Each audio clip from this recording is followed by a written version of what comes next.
ஒரு டீம் பேர் கூப்பிட்டதும் அந்த டீம்ல இருக்க மொத்த பேரும் இப்படி நின்றுட்டீங்கன்னா ஒவ்வொருத்தரையா கூப்பிட்டு நம்ம சிறப்பிக்க கரெக்டா இருக்கும்.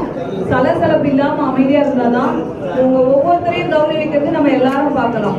ஒரு கூட்டமா அந்த மாதிரி சத்தமா கேட்டுச்சுன்னா நம்ம என்ன பேசுறோம்ன்றதே கேட்காது. இதுவரைக்கும் எல்லா மேடைகள்லயும் நீங்க நாடகம் நடிக்கும் போது அப்பா ஆகட்டும், நான் ஆகட்டும், இல்ல ஊர்ல யாராவது தலைவருங்க அவங்களதான் நீங்க எல்லாம் சேர்ந்து மேடையில சால்வை போட்டு கௌரவிச்சிருக்கீங்க. அததான் நான் பார்த்திருக்கேன். என்னோட நீண்ட நாள் ஆசை என்னன்னா உங்க ஒவ்வொருத்தரையும் மேடையில நிக்க வச்சு உங்களுக்கு சால்வை போட்டு இந்த கனவு நினைவாக போற நாள் இன்னைக்கு. உங்க ஒவ்வொருத்தரையும் நான் பார்த்து ரசிக்கணும்.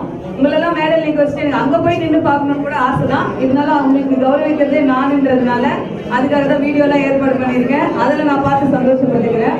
நீங்க எல்லாரும் எனக்கு அது ஒத்துழைப்பு கொடுங்க. அது எனக்கு ஓகே பண்ணு நீ வா அப்படின்னு சொன்னது பாயப்பா தான். நான் ஃபர்ஸ்ட் பாயப்பா பத்தி பேசணும் அப்படின்னு ஆரம்பிச்சேன்.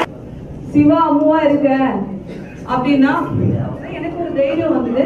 அப்பா மாதிரி எனக்கு பொதுவாக வீட்டுல பாத்தீங்கன்னு வச்சுங்களேன், ஒரு சாவி எங்க வைக்கிறேன் அதுவே எனக்கு ஞாபகம் இருக்காது. சாப்பாட்டுல குழம்புல எப்படி உப்பு போட்டோமா போடல அது கவனம் இருக்காது. எங்க தங்கச்சிங்கெல்லாம் எனக்கு கிண்டல் பண்ணுவாங்க, நீ எப்படி இதெல்லாம் பண்ண போற, வீட்லயே இப்படிலாம் பண்ணுவிய அப்படின்னு சொல்லிட்டு. ஆனா நான் இதெல்லாம் ஒவ்வொரு ஊர் மக்கள் மனசுலயும் நான் நிக்கிறேன், உங்க எல்லார் மனசுலயும் நான் நிக்கிறேன் அப்படின்னு நினைக்கும் போது இது என்னால மட்டும் நான் சத்தியமா சொல்லவே மாட்டேன். ஒவ்வொரு நாளும் என்னுடைய குரு, என்னுடைய தந்தை அப்பாவை மனசுல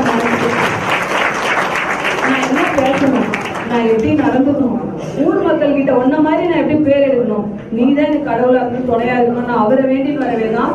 ஒண்ணுமே தெரியாது, நாடகத்துறையோட ஏபிசிடி தெரியாது. இதுலயே காலேஜ் படிச்சவங்க இருக்காங்க.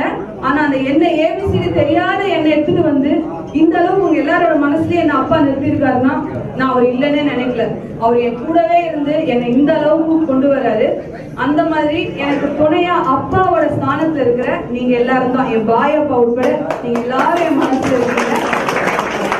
வயசுல சின்னவங்க இருப்பீங்க, பெரியவங்க இருப்பீங்க, ரொம்ப ரொம்ப பெரியவங்க இருப்பீங்க. உங்க எல்லாருக்கும் நான் நன்றி தெரிவிக்கணும்.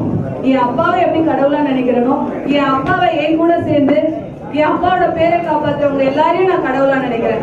வயசுல சின்னவங்களும் இருப்பீங்க, உங்க எல்லாருக்குமே நான் இந்த நேரத்துல நன்றி தெரிவிக்கிறேன்.